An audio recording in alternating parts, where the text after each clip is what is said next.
Today, we have a 350 million year old sun coral fossil. You are now seeing it close up. It is a fossil that was found in Morocco. And of course, it exhibits the same characteristics as sun corals living today. Its entire anatomy and everything are exactly the same. Now, we can say that corals' outer shells, or outer parts, are their skeletal structures.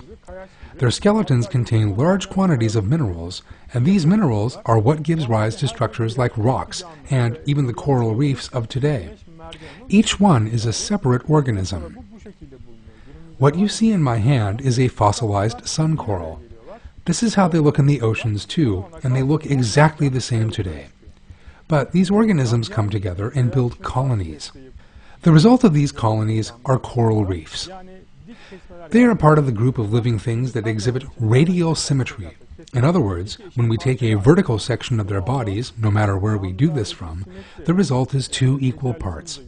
And this reveals a manifestation of Allah's symmetry in living things because mathematics divides symmetry into a number of different groups. Radial symmetry can be seen in this life form, mashallah. Living things can even be classified according to their symmetries. These are part of the group of symmetry.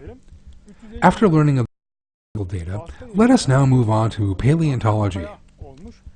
A sun coral that was living in what is now Morocco 350 million years ago has been petrified and is sitting like a in my hand. When we compare it with a picture of the form that is living today, this sun coral has round structures and lines around it as present-day corals. We see that it is identical to them right down to the finest detail. These examinations show us that one life form does not turn into another. Therefore, what Charles Darwin said, see for the future if you will, was untrue. Let us remind ourselves of what Charles Darwin said. He wondered why we do not see transitional forms in fossils. If these transitional fossils cannot be found, if every fossil is identical to its counterparts living today, then no species evolved and evolution does not exist. And every fossil is indeed identical to members of the species living today.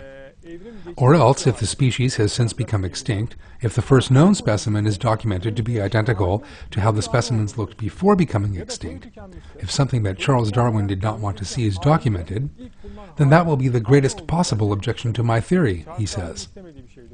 And indeed, all fossils do look the same and no change has taken place within species. Paleontology explicitly shows us that Charles Darwin was mistaken. Yanlış olduğunu açık bir dille söylemiş oluyor.